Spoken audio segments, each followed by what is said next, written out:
Hello, my sweet, sweet bitches in Christ. I've been away and I'm back. I'm very happy to be back to talk today about the full moon on January 3rd. And it's like the universe is putting us at the crossroads. It's time to, as we used to say, shit or get off the pot. It's time to evaluate what we're doing and our motivations behind it and see if we are fulfilling our actual desires or are we fulfilling the desires that society or parents or somebody else told us to go after and not our true desires that are in our natal chart.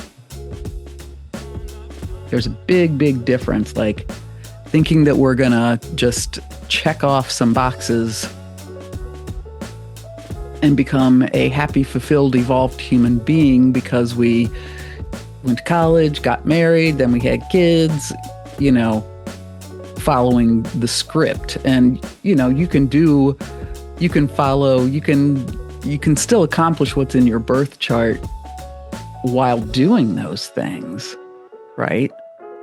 They're not mutually exclusive.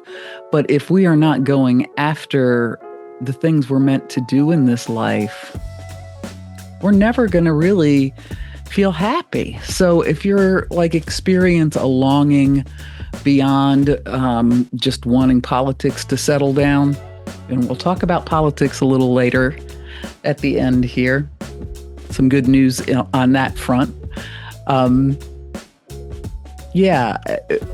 If we're feeling kind of upset and not really sure how to solve that upset and we keep buying things and that doesn't fix it, or relationships and that doesn't fix it, it's because we're groping around for what it is that we are supposed to be accomplishing, what our heart of hearts wanted us to do when we incarnated, right? Okay. So, yeah, what do we ultimately want? And I want a pony, that's not an evolutionary path. I want to open a riding academy. There you go. Now there's an evolutionary path. See the difference in that? We're not checklisting, we're reaching for something that is going to keep us engaged. It's not a dead end. And the big question is, what are we willing to sacrifice? What are we going to cut off and let go in our lives to make room for what it is we really are trying to do? That's the question of this full moon. And, we can say, well, I tried to do X, Y, and Z, and I kept getting stopped. Well, sometimes that means we're barking up the wrong tree and the universe is saying, hey, buddy, redirect. And the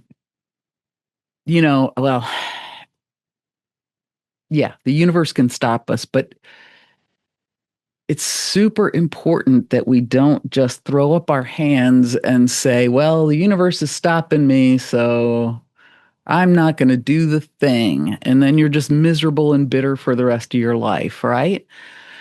Instead, having an idea that you're being challenged to grow what you need to grow as you are in pursuit of the thing that you want.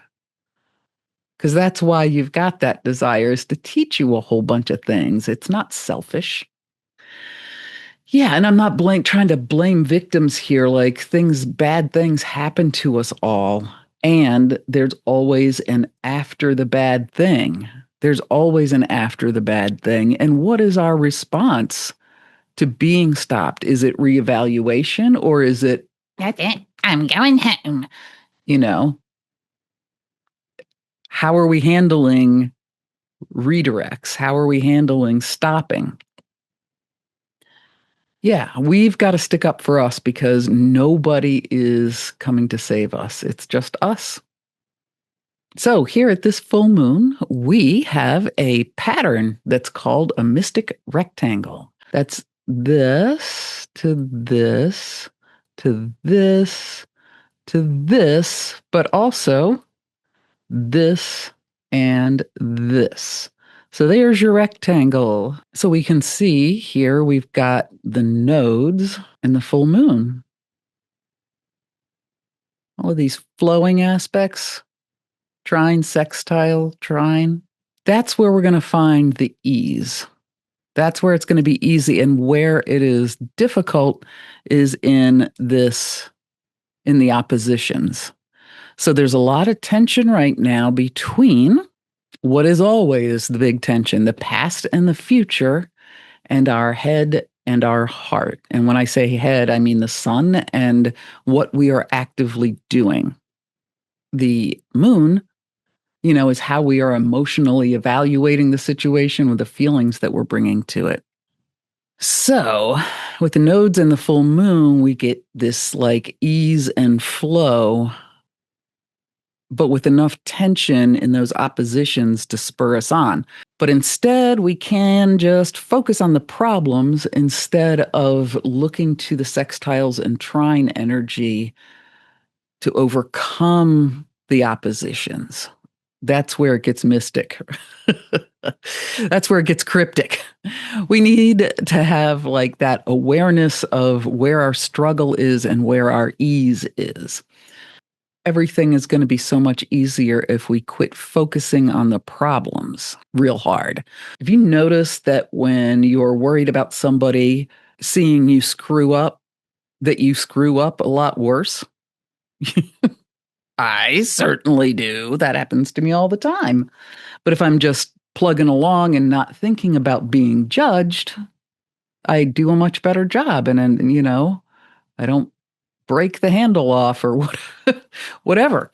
So that's what, like, I'm not saying ignore problems or ignore what's going wrong. I'm saying don't focus on what's going wrong as a destination. And, in drawing, when we're learning how to draw, one of the things that I think gets overlooked a lot is if you're trying to draw a straight line, you don't look at where your pencil is as you are moving it. And please check this out. You may be amazed if you've never heard about this before. So if you look at where your destination is with that pencil, your line is going to be so much straighter. You just have to let your hand do what your eye is telling you to do. And that's what I mean about not focusing on the problems, right? So instead of focusing on the square, the opposition, what is really driving the upset, we have to look at where we're going. And then our aim will be true. Okay, so let's get back to the chart here. So we've got the sun here in Capricorn, representing our active, how we are running our life, how we're thinking about it, how the actions that we're taking. It's our conscious thoughts and our actions, but it's also heads of state. Our little head of state here, head of ourselves, the easiest thing that the sun wants to do right now is to stay with the past, the south node. That's what the south node is all about. It's endings, things that happened in the past, ideas of the past, where we came from. We can look at it as what got us where we are today. Yeah. So the sun is wanting to have the past again. Let's just do all that stuff again. I don't know about you, but I am sick of clinging to the past. Then we've got the moon, and the moon's easy way is to go to the north node, which is the future. Yay. And co-present with Jupiter. And that really helps. Jupiter loves to be in Cancer. And here's the thing is like these little sextiles require effort and concentration. And once you put a little shoulder behind whatever it is you're trying to do, you can make it happen easily, but you got to be conscious, aware, and taking action. Whereas trines, it's kind of like you'll flopping into bed or something. Like you don't have to do anything. It's just going to be lucky. You're much better off if you do something, but it's just an ease. There's an ease between the two objects. So the South Node represents the order and control of ideas because it's here in Virgo. Hmm. Ideas rooted in the past, you say? I know I really want to jump straight to the political stuff, loveronies, but let's wait till the end and keep the focus on us. We've got to evolve so we can make society evolve, right? So we've got the South Node ruled by Mercury right here that is in Capricorn. And Capricorn is ruled by this Saturn in Pisces. So that South Node is connected by an earthy trine to the sun, who wants to drag all of the thoughts and ideas, Mercury, all the boys and girls, Venus and Mars, along with it or holding it back. I mean, and like look how tightly packed they are together here. It's like a hostage situation, like here's the sun and got one arm around Venus and the other around Mars, and really wants to drag us all back to the past. The sun wants to control the situation as it is and build on it. That's Capricorn. But that's an illusion. There's nothing there anymore, right? The past isn't a place we can go. So that means we've got to let go of our desire to stay somewhere that doesn't exist anymore. If we are trying to recreate something in our lives that happened before, maybe it was happy family growing up, maybe it was the thrill of the hunt when we were dating, or, God alone knows what it is that's gone now from our lives. And if we keep focusing on that and the lack there, we're going to keep holding on to that. So we've got to let go. We've got to stop resisting letting go. We've got to let go of how we used to think about ourselves. That's very Mercury, our thought process. We've got to let go of what we thought we were building in the past, and we've got to put a little effort in and shuffle over to the North Node. So then we've got the North Node here in Pisces, and the North Node represents the future. It's ruled by Neptune, that is also already in Pisces. This is very favorable. And that Neptune is at 29 degrees. That's like the most powerful degree of any sign is 29 degrees. It's like the entire thing is smashed into that final degree. And that North Node being aligned with the moon in Cancer, this is an emotional water trine right here. We want to create a now in between the past and the future that aligns with our hearts, our intangible world of inner life. And we want archetypes like the big, open, happy family. So, how do we train our sun, our conscious actions, to work with our moon? How do we align our actions with our holy cosmic Dharma level desires? First step is to identify the silent rules, what I call in my world, my mother's subcontractor. It's that voice that lives in my head that tells me I'm useless and ugly. And there's a big difference between waving those thoughts off when we're conscious of them and actually healing the damage so we can function differently. Big, big difference, because internalized toxic beliefs are a cancer, really, that never stops growing until we do something to heal it. But everybody has a project inside that they need to work on. If not, well, Saturn's going to give you something to cry about. The sun in Capricorn can be kind of resigned to this position of every man for himself. But that is not how we are meant to operate. And it's not what we're meant to learn from Capricorn either. But we've got Capricorn and we've got Mercury here. Our ideas, our thought processes in Mercury, and Mercury's being squared by Saturn, but also Neptune and Pisces. And all of that together might have us bringing up bitter thoughts, or a deceptive tapestry of big talk and self centered thoughts. It can be evasive with the details, cold, critical assessments, valuing the rules over humanity, top down communication, and restrictive ideas like inability to actually accomplish something and really delighting in self pity and sadism, actually. So Neptune is really strong in their home and at 29 degrees of Pisces, square Mercury, conjunct Saturn, and sextile retrograde Uranus. All of that is a recipe for the cat being let out of the bag.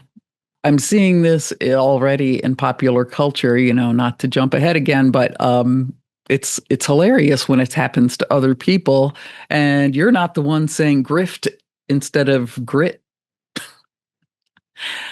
So the co-ruler of Pisces, Jupiter, has got wide orbs with the Sun, Mars, and Saturn, but a fairly tight square to Chiron, that little square. Put that all together, and this process really might hurt. We might be hurt physically, but Chiron usually means emotionally. But the thing with Chiron is Chiron always has a lesson for us in the healing of that pain. And of course, that's great to hear when you're hurting, right? Nobody wants to hear that, but we can expect pain anytime, anytime we're letting go of something that we've got a death grip on. It's going to hurt to unclench and let it go. But we don't have to wait until the pain of sticking with it is greater than the pain of change. That's why we are looking at this astrology. So we've got, with that whole Pisces unit there, we've got lies revealed. We are working towards liberation. We've got the old societal structures being worn away by true spiritual values. We've got deep emotional longing. And the best for all humanity is the overarching goal. But also, Jupiter up here is bringing justice. We want a future of justice and shared humanity, please. On a personal level, changing our course, changing how we frame our reality, that gives us sweet, delicious justice too. It's the justice of allowing ourselves to be ourselves. We've got this Saturn here. He's got a lot on his plate with everything that's going on in the two signs that he rules. Yes, Saturn rules Aquarius. And by the way, I'm giving a talk on the EA Zoom meetings YouTube channel on January 16th about how Saturn rules Aquarius. It was really eye-opening to me. I kind of went in with a big skeptic mind, and I have come out as a believer.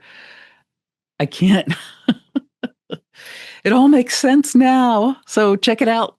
I will be posting a link to that and everything on my site, but EA Zoom meetings, Evolutionary Astrology Zoom is where I will be a guest star. Anyway, so Saturn has got a lot on his plate, but he's used to it, ruling this Capricorn and Aquarius. But the problem is, Saturn does not like to be in Pisces because of the wishy washy nature of Pisces. And that wishy washiness really limits Saturn's ability, the freedom of self governance, which is something that Saturn really likes. It's like we can't touch the bottom when we're in a lake. So it's hard to make a stand. It's hard to make things happen because it's so wishy-washy. And Saturn wants to say what you mean, act with integrity, and make good on your commitments. And Neptune's like, what? I'm just vibing as he fogs out of existence. So Saturn is struggling, but he's trying to Jupiter. So trying to teach us independence, self-reliance, resilience, stamina. And that's what we need right now to let go of the things we don't want with us next year. Saturn is good at learning how to build and grow things. Saturn is the backbone of success, the skin of our boundaries that give us freedom of will. See how that all works? If we can't stand up for ourselves, we're never going to be free. Saturn being the boss of Mercury, Venus, the Sun, and Mars, from that perspective, really takes the wind out of their sails because of Saturn being in Pisces. But this is good, maybe, perhaps, since we need to examine the story we're telling ourselves about our life direction and our evolutionary direction. So that slow down and figure out what's going on before you proceed is active here. So talk to your friend, your therapist, your spirit guides, your pets, whoever. Journal about it.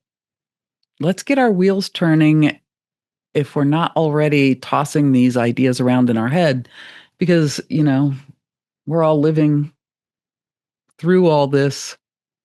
Doesn't come out of just nowhere.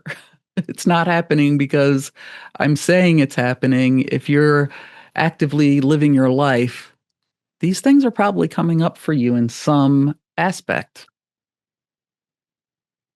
So you want to be asking yourself, am I happy and fulfilled? Am I waiting to be happy until tomorrow? Does my life have meaning to me?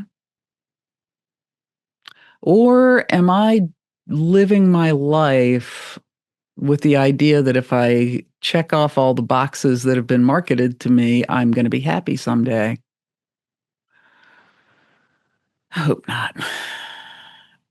And even when we know what it is we want to do, it's hard to let go of those ideas from the past that have held us back all this time. So we need to look and think like at the end of my life,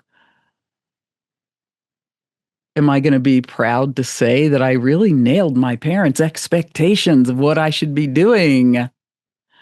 I'm so proud of obeying a religion instead of following what I knew was right in my heart. I have loads of stuff, but no real friends. Yay! Right? I don't even know who I am. That's not what we want in the end, do we? I don't think so. So we're in this a time of enormous change, as I'm sure you are, if you have ears to hear and eyes to see. And we can make the most effective change when our basic assumptions about the way the world works aren't relying on like this patriarchal narrative that's been going on for so long. We can't open up to new possibilities if we throw up our hands, if we throw up our hands and say, like, oh, it's inevitable, we're all going to be living in a AI nightmare and nobody's going to have a job. We won't be able to look at the AI because we can't afford a phone. Nothing is inevitable and we can choose differently every single day.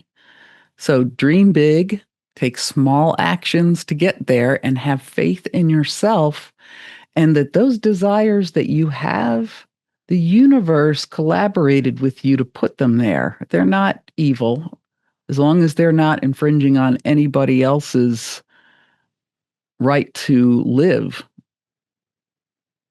right? Be happy and find the joy in yourself. That's where that's where it really lives, not it's not dependent on somebody else. Okay. Another thing you can do is treat yourself to a reading with me. You can go to my website, michellecraft.love, and we can talk about the year ahead, figure out what your ultimate desire is based on looking at your natal chart and what is your best path of growth. Are you on the track? Things like that. Yeah, I can, we can answer. I also do tarot readings if you just have a quick, like kind of short term question or fairly short term question, but you can decide what's best for you. And I am happy to help. Okay. So, how about politics? Well, let's have a look at the Sibley chart. So, here, this is the USA chart. So, it's lined up for the Sibley USA chart houses. So, rising sign Sagittarius. So, here, I think you'll like what I see. This north node that we're moving towards is in the fourth house, the people's house. That's the house of the moon. It's also the most tender inside heart of the nation. So, what we're moving towards is a future of the people. And what we're leaving behind, the south node, is up here in the 10th house. By leadership, AMF. And the sun, with this hostage situation down here, feeling weak and wanting to cling to the past? Well, they're in the USA chart's second house of values and money. So if we put that together with everything we discussed before, the nation's values and what's important to us is what is clinging to the past and not wanting to change. Could it be more on the nosy? It's an excellent time for people to reassess their values and make sure that their political representatives are giving us what we want, right? It's a great time for people who have their eyes open as all these planets here are going to roll right past the USA's natal Pluto. See how we're obsessed, Pluto, with money, second house in this country?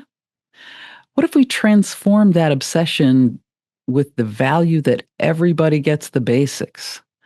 What if we align our drive, our Mars, our actions, the sun, our values and love, Venus, and finally, the way we think about things, Mercury?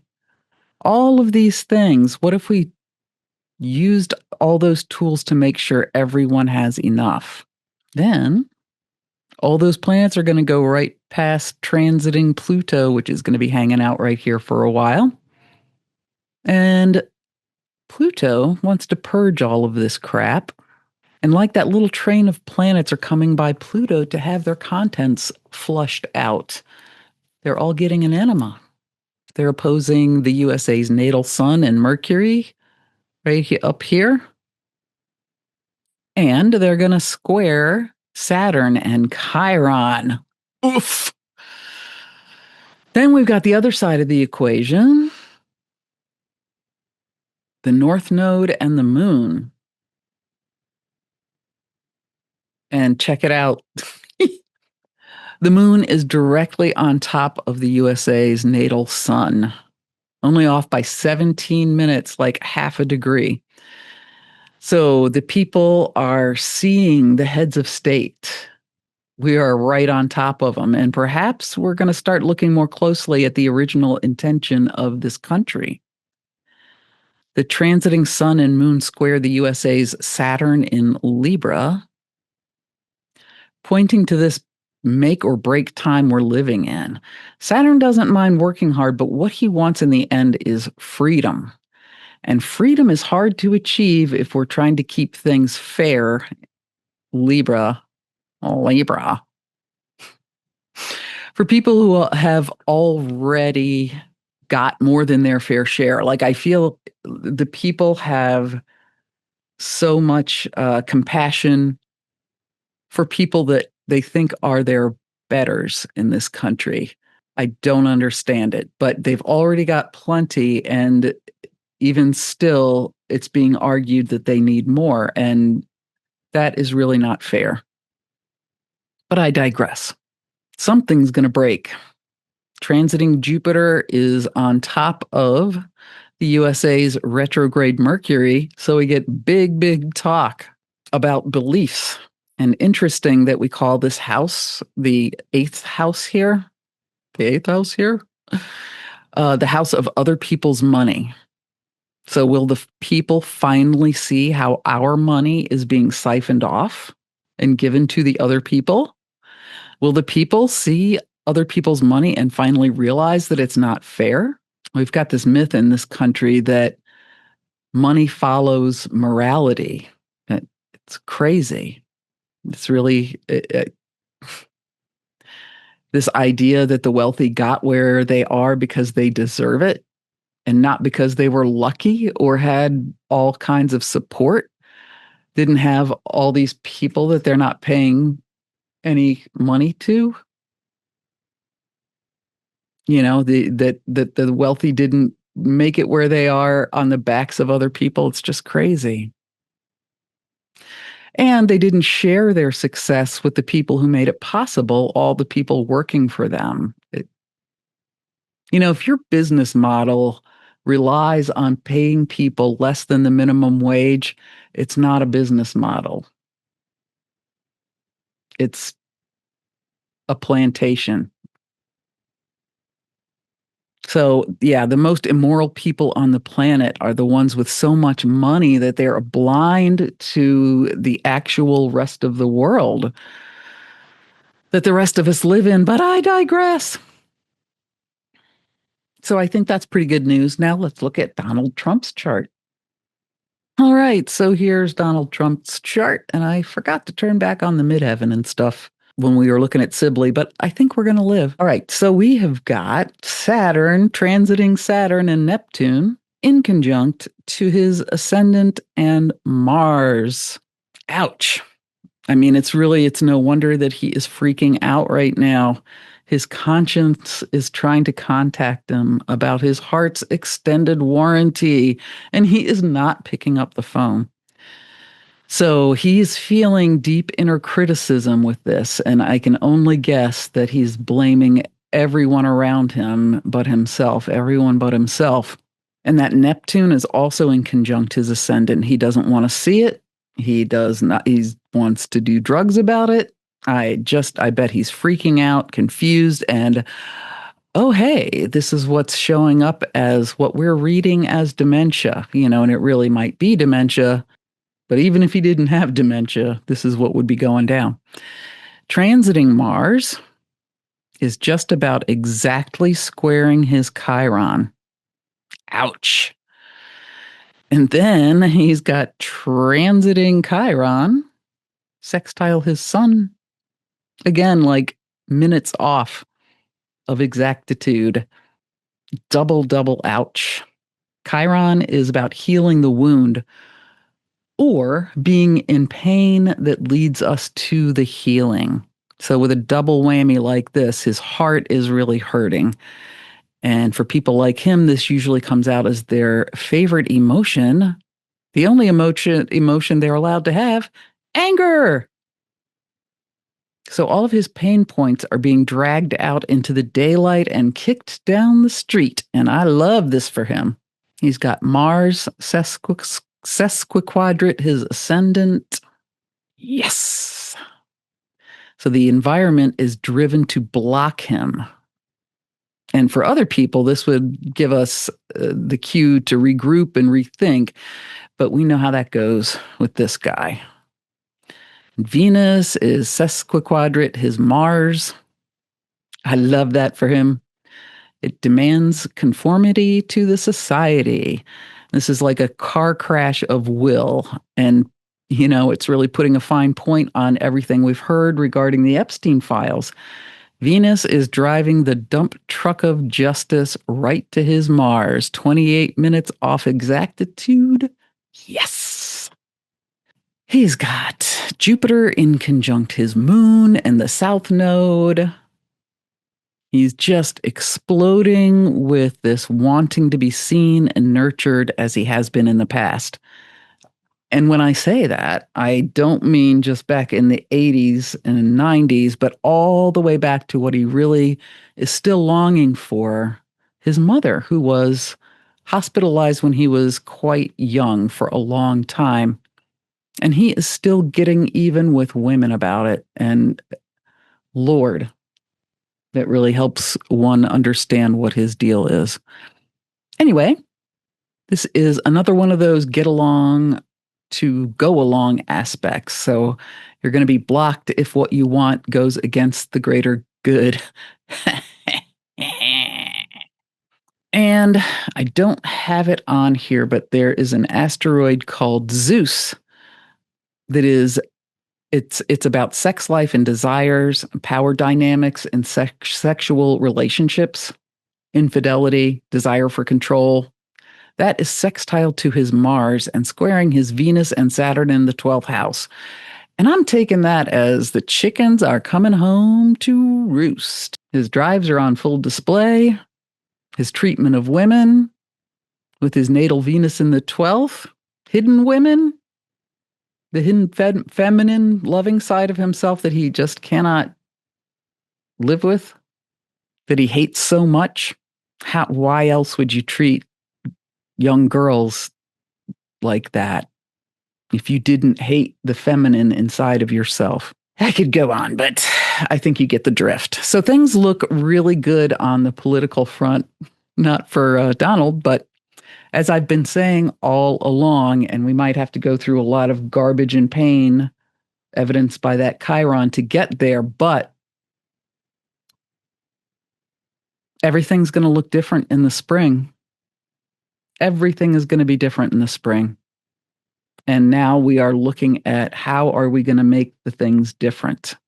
I love that the moon, the people, and Jupiter, justice, are hanging out in his 12th house.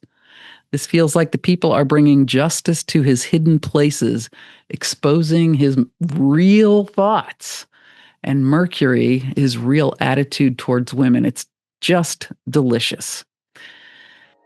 All right. Well, that's it for the full moon. I hope that, you reach out if if you need help figuring out what you're here to do. It's a great time to do that work, to figure that out and map yourself a plan. So hit me up, michellecraft.love. Schedule your appointment to suit your needs. There's no back and forth with the email. And I will see you soon. I've got open appointments in January, so no excuses. Until next time, I love you, but the universe loves you more. Bye.